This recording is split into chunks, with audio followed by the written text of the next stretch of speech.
talk to me about GIBELA. Talk to me about the context. What is happening there? Talk to me about the enablement of jobs, but also the type of infrastructure that's being built there. So over and above the corridor recovery and the rebuilding, and just quickly coming back to the issue of reawakening the staff, the trauma. One of the things we are pushing at PRASA very strongly is to ensure we've got passionate staff. Right. And they must be courageous, they must be bold.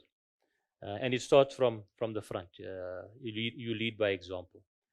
But why I'm making this point? Because I actually want to make the point in this room.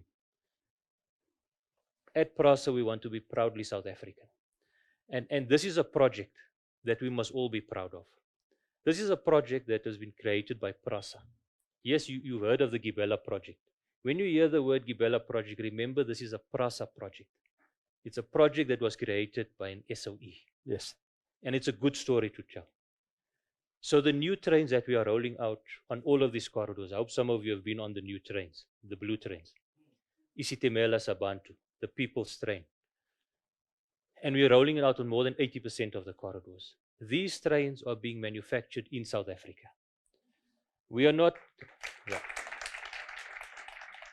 They are being manufactured in a factory in Nigel, here in Gauteng. PRASA has got an order for 600 of these trains. We've already received 240 plus minus of these trains. And you'll see them in Cape Town, Durban, here in Gauteng as well. And why I'm saying it's a proud story, and it's a flagship project, because this factory that we have built in Nigel is one of the biggest factories, not only in Africa, but in the world. There are 60 trains that gets manufactured there annually. Wow. That comes out of the factory. And when you talk about a train, it's 6 cars that makes up the train. 60 of them annually that comes through. And it's state of the art, robotics, and we've got the engineers. Sure. My colleague was saying earlier, just mentioning that fact, that when you look at the workforce, and that factory employs plus minus 1,200 staff, 99.5% are South Africans working in that factory. 80% of the workforce is classified as youth, that is below 35. And the important thing of that, through that process already, we've trained 10,000 artisans, technicians through that. And by the end of this project, which is a 10-year project, we should have trained 20,000 artisans.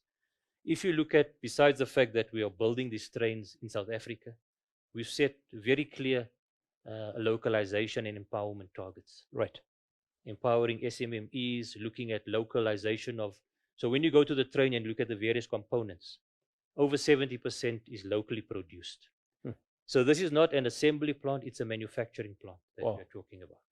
And when you look at this investment that we have done here, also the decision taken by the AU already back in 2015, is that South Africa must become the rolling stock manufacturing hub for Africa. Wow. And this GIBELA factory is going to be central. The PRASA GIBELA factory will be central in terms of achieving that mandate. So it's modern, state of the art.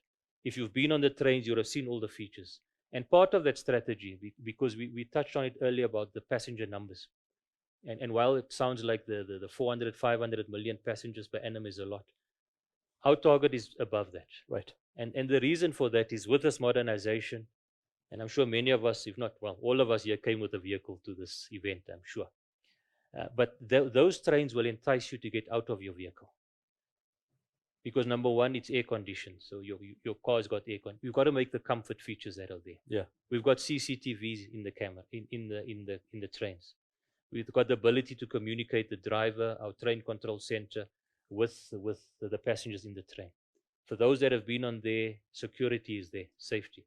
And just an interesting side story on the safety on the trains is we've got scholars on our trains, right, as young as grade R and grade 1. Really? They take the train. On their own? Yes, we've engaged with them. I've engaged personally with them on the train. Sure. We've also dedicated 2 coaches of our train to be for scholars. Wow. And the security is there. And they are safe. If you look at when we engage with some of the children, one of the first things they ask us is for Wi-Fi. Can we please get Wi-Fi on the train? But you know, Abdullah, the interesting thing about that is it shows that you are now feeling safe to take out your phone or your laptop and work on the train. Yes. Whereas before you would not want to take out your. So the security has been beefed up. We've got the modern features that are there. It's safe. Yes, there are still things we need to do around our stations, the platform heights and so forth. But we're on our way in terms of ensuring we are rolling out a modern rail service that is not only for our important current customer base, but also enticing those choice users Yes. that do have the choice of a car or another mode of transport to use rail as their choice of mode.